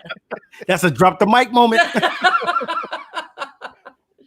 Oh, I don't. Do you even want to expand on that? I don't know if you can. Hey, Matthew Stafford, MVP. Okay, TA. MVP, baby. There's no way you're gonna beat that. That was Nagasaki and Hiroshima doing that. My, Go ahead, TA. What's your bold my prediction? bold prediction. Okay, my bold prediction for 2020 is for the Detroit Lions who get into the playoffs and win a game. Oh! They haven't done it since 1991. Oh, Let's go. my God. 1991, they haven't done it. Oh, my That's my God. bold prediction. Let's Oh. go. Get to the playoffs and get your first win and shock the world. I want to shock the world. Shock the world. Shock me and shock some of that Mike Will into my body. I would absolutely love that bold prediction from me. Oh my God. Okay. Oh my God. Oh my God. Oh my God. Bold prediction for MicroMike. Good luck. Bob Quinn will be general manager of the year. He will be known as general okay. manager of the year. Okay. Because his draft picks this last year will do fantastic. And same with next year's, and Amani Awarie will step up. We're going to win football games. Bob Quinn will become general manager of the year. Here's a good one from Melamo, a newest member to Mr. MicroMike. He says, ISN, more sacks, Flowers, or Aquara? I'm going to say Flowers. I think Flowers is going to get the more sacks. What say you, TA? Yeah, I definitely think that it should be our money guy. No doubt. You know, you don't pay a guy that type of money for him not to be a double-digit sack guy. I got my money on Flowers to play well and to give it his all this season. I know last year he kind of started off injured, but this year we're expecting a lot out of him. And all we just saying is, hey, Flowers, get us 10 sacks. Mm-hmm. Okay. What about you, Trox? Yeah, I'm going to definitely have to say our money guy. I mean, he has to produce double-digit sacks. He's getting paid $90 million and for 7 sacks. Yeah. That's, I mean, it's a balancing act. Like, come on now. Give us something now. Yeah. You know, and I think he would have this year had double-digit sacks if he wasn't injured to begin the season. I think he could have at least gave us 10, and maybe this year, you know, another year with the guys learning the verbiage in Detroit, not the New England Patriots verbiage, because obviously every team will have different verbiages to kind of not give, you know, the other team an advantage, like a la the week 1 against the New York Jets. They knew our plays. Mm-hmm. If we need to change it up, so there's going to be that different verbiages. And I definitely think it has to be him. Now, I think the Okwara brothers will, you know, surprise a lot because, you know, we didn't really get to see a lot of Romeo last year. He was one of the injury guys. You know, now you add his brother who's known for stuff like that and a Romeo. I mean, it's going to be a nice little defensive line. Yeah. Shane says, #ISN, complete the statement for the Lions to be successful. They must run the football. To be successful, they must run the football. They have to run it this year. Running the football equates to wins. Let me tell you how. The more that your offense is on the field with long sustained drives, the more that your defense rests and their offense gets tired out. How did we lose games last year? We lost it in the fourth quarter when we had leads. If we tire a defense out in the fourth quarter, guess what? We can simply run the football and keep those leads and win football games. The Detroit Lions must run the football, whether it be with DeAndre Swift, Kerryon, Bo, or all three, to win in 2020. TA, what say you? Man, for the Lions to be able to do what they need to do in order to win, they're gonna have to play a balanced offense and a balanced defense. They're gonna have to do it on both sides of the ball, and we haven't saw this from the Lions. You know, every time I've seen the Lions, they've been good on offense and they have not been good on defense. They've been good on defense and they have not been good on offense. So can this be the season where they make everything gel? You know, and I'm not talking about them, the defense being top 10. I'm not saying that. Only thing that I'm saying is basically those guys going out and being solid on defense. That's all you want, for those guys to make plays and be solid. And if they can do that, and the offensive line helps Matthew Stafford be a kid that we would love to, then I think that we have a legit shot at doing something special this season. But if we don't do any of those things, we don't run the football like Mike said, and we don't have a balance on both sides, it's not going to be like we want it. And that's going to be a hurting feeling, because I know every season as a Lion fan, all of us come in optimistic about the team being able to win, and then we get sad after the third or the fourth game because our season is over. We don't want that to happen. We do not want that to happen this season. We want to win, and we want our guys to go out there and play hard. And if you're not playing hard, then, let somebody else come in that's going to play hard. Okay, I like it. I like it, absolutely. Travis Troxel, to win in 2020, what do they must do? Apply pressure on the quarterback. Facts. Get home, get to the quarterback, sack him. Just make his timing off. You cannot have the quarterback hold the ball for more than 3 seconds. We led the league in quarterbacks holding the football for way too long. I'm tired of it. Get to the quarterback. That's facts on facts crime. We didn't get to no quarterback last year. Right. You can't have they're having a field day on us. Right. That dude was kicking back in a lawn chair. You can't have the quarterback back there picking their nose, man. Yeah, that dude was taking a nap back there. Holy, Dak Prescott earned a big paycheck that day, just in there. 1, 2, 3, 1, 2, 3. What's going on? This is too easy. It was driving me crazy, man. So Chase Daniel. You're in trouble when the quarterback is able to go through his check down and all of his hot routes and everything. And he's like, okay, skip it out to the running back. Man, you know you're doing bad when Trubisky's dropping dimes on you. And so that's Chase Daniel. Oh man, Chase Daniel. I'm tired of getting carved up by these rookie quarterbacks, man. Oh, I'm tired of that. Oh man. Yeah. Jorge, he says, did Grid move to Matt's house? He is MIA on camera. Yes, he did. I think he definitely did. No doubt about it. Sean. Oh,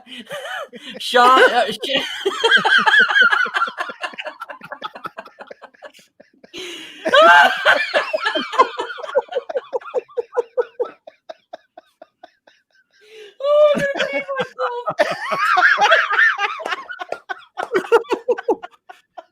You guys are killing me. Oh, I'm sorry, fellas. I'm sorry, guys and ladies out there.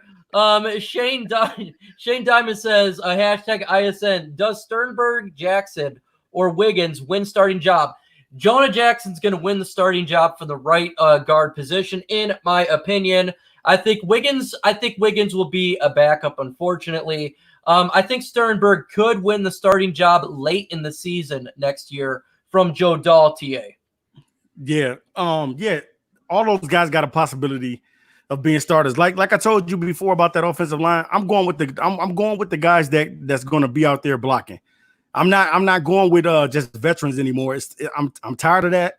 I'm tired of just going with the same guys. Give me the best linemen out there. That's what I want. No doubt about it. Yes, I do laugh like Chucky. it hurts when they get on the laughter there. Travis Troxel, who wins the starting jobs when it comes to offensive line? Well, I definitely think it's going to be Joe Dahl and Jonah Jackson. I would love to see Jonah Jackson and Logan Stenberg. I think that is your future at the offensive line. Next to Taylor Decker, Frank Ragnow, and Hale Vitae. Those guys are relatively young. That is going to be your core offensive line. Yeah. And you know what? Baptize them under fire. Put them out there. Let's go. Let's go. Dominic Gomez, I know, man. It's all over. It is, man. No doubt about it. Hashtag ISN from West Branch Ball. He says, what really grinds your gears? What grinds my gears?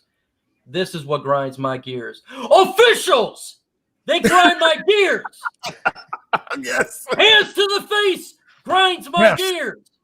Yes. No pass interference to tight end grinds my gears. Calvin Johnson catching a touchdown and not catching a touchdown grinds my gears. Golden Tate touchdown to win the Falcons grinds my gears. Houston Texans Running for a touchdown when they're down grinds my gears. Those officials grinds my gears. And it makes me mad. I can't stand officials. They grind my gears. What say you, Travis? Okay. How can you go behind that? I got you. No playoff win since 1991. Let's go. We need to get a division win. We need to get a playoff win. We need to win a Super Bowl because the Detroit Lions deserve it. The fans deserve it. The people that pay their hard-earned money deserves it. Let's go. Yes. Yes. You look like that girl that eats that blueberry on Willy Wonka the Chocolate Factory.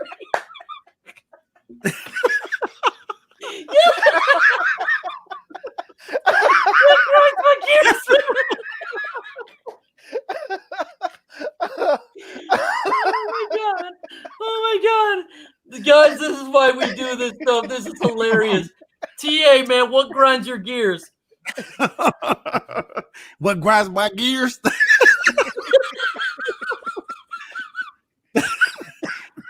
Not winning since 1957. That's what grinds my gears. Oh man, that's facts, man. Every day that we get cheated, every year that we get cheated, that grinds my gears. What grinds my gears also? Matthew Stafford being hurt. That grinds my gears. We need our quarterback. We need number 9 to be out there, man. He is our 9 we trust. He is our best possibility of winning because Matthew knows what he's doing out there. Not saying that our other guys can't go out there and perform, but we know what Matthew Stafford when he went. If you guys ever saw Stafford just carve up defenses, you know what he can do. And we as Lions fans, we know what Stafford can do, but he just needs the time. So nothing grinds my gears more than seeing Stafford on his back. I want to see Stafford upright, and I want to see him throwing for at least 4,000 yards this season. Ooh, just chat. I'm seeing a lot of new individuals that I haven't seen in here. Welcome to the chat, brother. If you ain't subscribed, make sure you subscribe to everyone on the panel. He says, #ISN, if Marvin Jones plays well this season, what's his future in Detroit? Now, this is a giant question. I think this is going to be the biggest question going on. Personally, question of the day. And it's not his lack of talent. It's, question of the day. Great question. It's not his lack of talent or anything. I think he plays this year and we move on from him simply for contract, as well as we drafted Cephas. We got Marvin Hall. I think it's going to take a bigger step, but I love Marvin Jones. I wouldn't mind him still being on the team. I'm looking at it for a financial standpoint that I think they will move on from him, but I love him, man. That's a great question, Troxel. What do you think about this?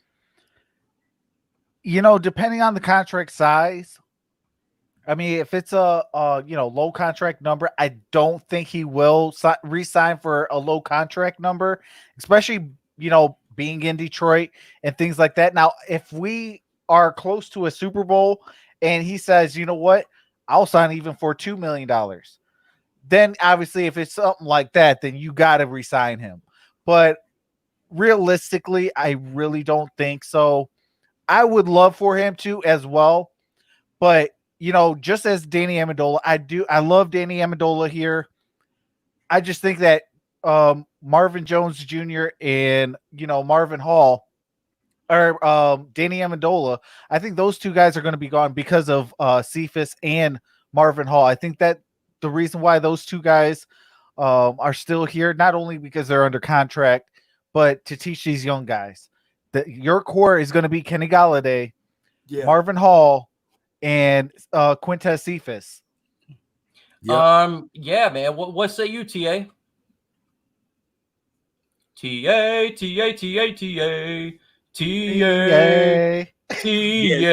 No doubt. Yeah, no doubt. No diggity, no doubt. When I think about Marvin Jones, I think about what he means to the young guys. You see Marvin out there giving his all and teaching the young guys. You need a guy like Marvin Jones to be able to teach the young guys, and his future with Detroit can look like this. A possibility of Jones have a great season. He goes out and just say he's over 1,000 yards and he has like 7 7 or 8 touchdowns. It's a possibility that the Lions could sign him for an extra year. They could give him another year to be able to teach these younger guys, because right now Marvin Jones is working now with guys like Cephas. And when you see those guys, what it takes to play in the NFL, you know, some guys just think that they can go out there with their talent and do things. No, it's not. You have to be you have to learn the game. You have to be taught. And if you're not teachable, then that's going to be a problem. So I think that Marvin Jones is doing an exceptional thing of being able to take young guys and take them under his wing and teach these guys the game of football in the NFL. Nate Bush, man, he says, I've been laughing so much. You guys are great. Hashtag Lions, man. Hey, appreciate that's hashtag facts. Man, again, appreciate that. We one of my appreciate old buddies from high school, and so we had some good yeah, Appreciate definitely, that. man. It's all about having fun and doing the best that we can do. I'm trying to find in here. There is a good one. It says, "What grinds your gears at Mike?" Dion Lewis. Dion Lewis and Honolulu and Blue and Silver will grind my gears like no other. Quick, fast, and in a hurry. Over in the Giants. I'm cool with Right, that. right. Over to Detroit, I am gonna literally get my foot ready, and I'm gonna punt a ball. And I'm not talking about a football. I'm talking about Bob Quinn. But thankfully, he's over in New York and not here. That would grind up my gears. If you ain't gonna hashtag win with the hashtag Dion, hashtag Lewis. That's a fact. That's hashtag fact. West Branchball says hashtag ISN. Michigan football isn't going to beat Ohio State. That is a statement of fact, not much of a question. It might be a fact. That might be a fact. That is not fact. That is not fact. Go Blue. Go Yeah, Blue. Look, Go Blue is my team, but they're still undecided with who's going to be the quarterback, whether it's going to be Dylan McCaffrey or Milton. They still undecided on that. So until they make up the decision, I see you. And you know I'm a Wolverine all day.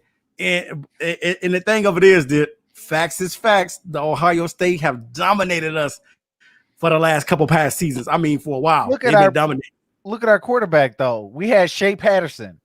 Yeah. Shea can't throw a touchdown. Patterson. Shane Noodle Patterson. Noodle arm Patterson. Noodle arm. Come on, man. Come on, man. McCaffrey. Now McCaffrey is the brother of Christian McCaffrey, right? Yep. Yeah. So this is gonna be interesting, man, to see. McCaffrey. Yeah, this is gonna be interesting to see who wins that job, him or Milton. Hashtag ISN says MJ could be back, could be his last year. Okay, we shall see. Thanks for joining the chat. Hashtag ISN from Frank Morales. Thanks for jumping in. Is Calvin Johnson a Lions backstabber?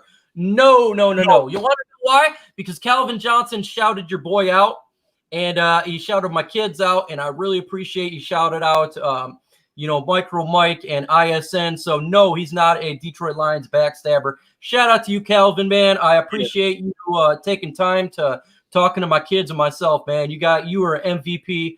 I love Calvin Johnson. I think what you're here in Detroit is a very financial standpoint when they run the business when it comes to Bob Quinn and in this regime. They're very financially sound. And when you run a business, you're cutthroat when it comes to finances. I went to business school, 4 years of college. I know exactly what the mentality of Bob Quinn is. And so when you have that mentality versus an individual who may be a little bit different, feels that, the Bob Quinn wasn't much of Calvin Johnson's career. So he wasn't with Calvin Johnson, really helping the team out throughout the years and giving us quality time. But Calvin Johnson's a very humble guy. He doesn't even he could really go on a rampage against the Lions, but he doesn't. I mean, he shouted me out. He didn't even have to do that. So I think Calvin Johnson's a great player. I got his jersey. And I wish him nothing but the best. And hopefully they can come to an agreement and we can induct Calvin Johnson into the Detroit Lions Hall of Fame, not just in the Hall of Fame itself. But I love Calvin. Will for life, man. I mean, when the GOAT shouts your boy out and shouts your boy's kids out, I ain't talking bad about him. Oh, man, it's crazy. Hey, Calvin's the GOAT, and he never shouted me out. So, Hey, salute, Kelvin. Salute. Yeah, it's all good, man. He Definitely got so. greener pastures. Yeah, he a good dude. He's just an overall really humble guy. Oh, yeah. And I respect that, man. Panel and chatters, what rhymes with Quinn? Win, gin, Winning. Gin and winning. some juice. He wants some gin and juice because I think Gin a and win. juice, baby. We Gin know and what's on win.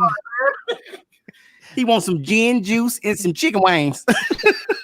Okay, I'm gonna throw this one to you, Travis and TA. Hashtag ISN. The Big Ten football predictions.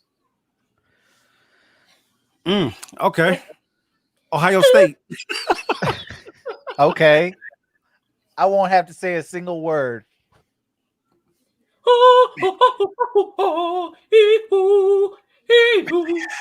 Thankfully, Hey, I think they're gonna get the Big Ten title. don't worry about it. It's all about the Quack 12 and my Oregon Ducks. Quack Quack, 12. quack, quack. Quack, quack. And Shane Skidmore, he says, hi, Mike, man. Welcome to the chat, brother. I appreciate you taking time out of your day to listen to us fools rant and laugh and talk What's about up, Shane? how the Chicago Bears have 9 tight ends and they keep accumulating more tight ends more than anything. And it's crazy. Folks, we have been on for nearly 2 hours. Can you believe it? The fastest 2 hours in all of Pride podcasts and all of sports podcasts. That is us, nonstop action. And it is this time for last words. And Get those likes up. Get those likes up if you haven't done so. Subscribe to the panel members if you haven't done so. Become a member if you would like to. I would humbly appreciate it if you haven't done so. But let's do last words from Travis Troxel from Troxel Sports. Well, I do appreciate everybody for coming out, taking their time and rocking with us. You guys are truly amazing. You guys are all the MVPs. Hopefully you guys be here when we drop videos and also on Thursday. And, big shout out to Mark Orum from Orum's Forum and as well as Gridiron Blitz. Miss you fellas a lot and hope to see you guys on. But with that being said, love you guys. This is Trucks and Sports Talk. Have a nice day. Stay safe. Wash your hands. And please stay out of jail. Woo! TA of Noble Sports, what do you got to say to the chat while we close this bad boy out? What's up, people? Hey, we appreciate everybody for rocking out with us. Make sure if you have not smashed that like button, make sure you destroy that like button before you leave on tonight. We appreciate everybody for rocking out with us. You guys are the superstars. We're nothing without you. And definitely, guys, make sure you subscribe to the channels if you have not subscribed to the channels because we talk Lions football. We also do NFL content as well. Mike will be talking about fantasy football. So if you got your fantasy football juice going, make sure you get with MicroMike and Trox as these guys have set up a league. Now, me, myself, personally, guys, I'm not a fantasy guy, but I'm going to root these guys on. I'm a realistic guy. So I only go off wins and losses. So with that being said, good morning, good evening, and good night. If you're new to what we do here, we've been doing this for a long time. Every Tuesday and Thursday at 7 p.m. Eastern time, we go live. We generally go on different channels. Pay attention to the feed as the next show should be on the Gridiron Blizz's channel. I will make sure you all know that, and I'll post it. If you're in not YouTube world, you'll see it on Infinite Sports Network. You will know. Just let me know. I make sure that you understand where we're at. So every Tuesday and every Thursday, 7 p.m. Eastern time, it's either my channel, on Travis' channel, or Gridiron Blitz channel. I appreciate everyone taking time out of their day to listen to us talk Detroit Lions. It's fun. It's the best time for me. It's where I can hang out with the fellas and talk about the Honolulu blue and silver and hang out with you, the chat. We love it, man. I truly appreciate it. Melamo had dropped a question, and I think in here really quick, and since he is an individual, a MicroMike, he says, we win the Super Bowl this year. How will you celebrate? Well, everything and all of the above. Everything you can possibly think of would be me celebrating if we win the Super Bowl. And everything goes. Man, anything and everything. Your boy would be going crazy. Dilly. I will be. Yeah, I'll be doing a live from and you won't even know what I'm saying. Hey, have you ever seen that movie Animal House? That's how it'll be. And that's how it'll be. Facts. We win Me the too. Super Bowl. You think riots has been taking place around the United States is crazy. You look at my house. That will be going crazy. Hey man, everybody be walking around in togas, man. No doubt about it. I promise though, if I show on screen, you will see this. You won't see below the waist. Because we know everything King be. You be rocking me on that one. Anything below the waist is off limits, man. Anything below the waist is off limits. But again, the show as of now is on the Grids channel at 7 p.m. Eastern time. Let me know. I will post it in all links. If you're a new individual to MicroMike, a new member, I will be dropping a community post specifically for you guys to talk about the next video that I will drop out. You guys have exclusive emojis. Utilize them. It's all for you. And man, with that said, folks, make sure you wash your hands and enjoy the day. Adios.